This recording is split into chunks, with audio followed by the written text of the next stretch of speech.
കോഴിക്കോട് വീണ്ടും വൻ മയക്കുമരുന്ന് വേട്ട. 780 ഗ്രാം MDMA-യുമായി ചാലിയം സ്വദേശി കെ സിറാജ് പിടിയിൽ. വിവരങ്ങൾ കോഴിക്കോട് നിന്ന് സമീർ സി മുഹമ്മദ് നൽകും. Sameer, good evening. എനിക്ക് തോന്നുന്നു സമീപകാലത്തെ വലിയ മയക്കുമരുന്ന് വേട്ടയാണ് ഇത്. എവിടെ നിന്നാണ് ഈ മയക്കുമരുന്നൊക്കെ പിടിച്ചത്? എവിടേക്ക് വിൽപ്പന നടത്താനാണോ കൊണ്ടുവന്നത്? അതിന്റെ വിശദാംശങ്ങളൊക്കെ എങ്ങനെയാണോ സമീർ? ഗുഡ് ഈവനിങ് ശ്രീനിത സൂചിപ്പിച്ചതുപോലെ സമീപ നാളുകളിൽ പിടികൂടിയതിൽ ഏറ്റവും ഉയർന്ന ക്വാണ്ടിറ്റിയാണ് 780 ഗ്രാം MDMA-യുമായാണ് സിറാജ് പിടിയിലായിരിക്കുന്നത്. ചാലിയം സ്വദേശിയാണ്.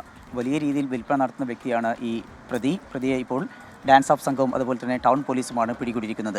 റെയിൽവേ സ്റ്റേഷനിൽ വെച്ചുകൊണ്ട് ഈ പ്രതി പുറത്തേക്ക് വരുന്ന വേളയിലാണ് പോലീസ് പിടികൂടിയിരിക്കുന്നത്. നേരത്തെ തന്നെ ഈ സംഭവവുമായി ബന്ധപ്പെട്ട് പ്രതി അറസ്റ്റിലായിട്ടുണ്ട്. ഹിമാചൽ പ്രദേശിൽ 1 വർഷത്തോളം തടവിൽ കഴിഞ്ഞ വ്യക്തിയാണ്. മയക്കുമരുന്ന് കേസുമായി ബന്ധപ്പെട്ട് ആയിരുന്നു ആ തടവും. അതിനുശേഷമാണ് ഈ പ്രതി പുറത്തിറങ്ങുകയും വീണ്ടും സമാന രീതിയിൽ MDMA കടത്തുമായി മുന്നോട്ട് പോവുകയും ചെയ്തത്. ഇദ്ദേഹത്തിൻ്റെ കടത്താണ് വളരെ രസകരമായ ഒരു കാര്യം. ഡൽഹിയിൽ നിന്നാണ് ഈ വ്യക്തി ഇത് കൊണ്ടുവരുന്നത്. ഡൽഹിയിൽ നിന്ന് ട്രെയിൻ മാർഗം ഗോവയിലേക്ക് എത്തിക്കും. ആ സമയം തന്നെ പ്രതി ഫ്ലൈറ്റ് മാർഗം ഗോവയിലേക്ക് വരികയും ചെയ്യും. പിന്നീട് ആ ട്രെയിനിൽ കയറുകയും ഗോവയിൽ നിന്ന് കോഴിക്കോട്ടേക്ക് ആ ട്രെയിൻ മാർഗം കൊണ്ടുവന്ന് അത് ഇവിടെ എത്തിക്കൊണ്ട് വിൽപ്പന നടത്തുകയും ചെയ്യും. വലിയ രീതിയിൽ വിൽപ്പന നടത്തുന്നു, വലിയ തുക ഉണ്ടാക്കുകയും ചെയ്യുന്നുണ്ട്. ഇപ്പോൾ പിടികൂടിയതിന് ഏകദേശം 31,20,000 രൂപ വില മതിക്കും എന്നാണ് കണക്കാക്കുന്നത്. ഇപ്പോൾ അതിൻ്റെ നടപടിക്രമങ്ങൾ പോലീസും അതുപോലെ തന്നെ ഡാൻസ് ഓഫ് സംഘവും അത് പൂർത്തീകരിച്ചു വരികയാണ്.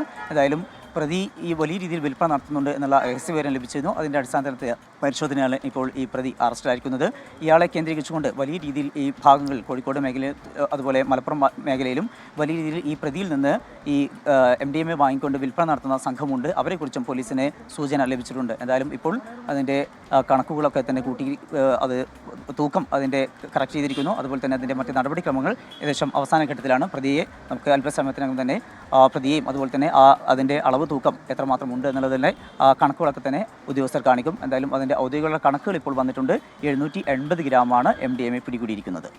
ശരി, കോഴിക്കോട് നിന്ന് 780 ഗ്രാം MDMA-യുമായി യുവാവ് പിടിയിലായിട്ടുണ്ട്. ചാലിയം സ്വദേശി കെ സിറാജാണ് പിടിയിലായത്. പുള്ളി ചിലർക്കാരനൊന്നല്ല കേട്ടോ. മുമ്പും ഈ പറഞ്ഞതുപോലെ മയക്കുമരുന്ന് കേസിൽ പിടിയിലായിട്ടുണ്ട്, ശിക്ഷിക്കപ്പെട്ടിട്ടുണ്ട് ഹിമാചൽ പ്രദേശിൽ.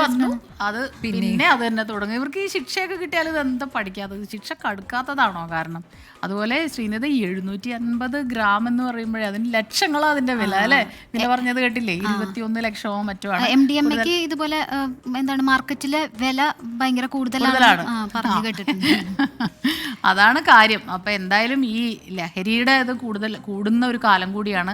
പല അക്രമങ്ങളുടെയും പിന്നിൽ ഈ വിദ്യാർത്ഥികളാകട്ടെ, യുവാക്കളാകട്ടെ, എല്ലാവരും യുവതികളാകട്ടെ, ഇവരിത് ഉപയോഗിക്കുന്നത് ഒരു കാരണമാകുന്നുണ്ട് എന്നുള്ള റിപ്പോർട്ടുകൾ വരുമ്പോഴാണ് വീണ്ടും ഒരു വാർത്ത കൂടി വരുന്നത്. വളരെ ഗൗരവമേറിയ ഒരു വിഷയം തന്നെയാണ്.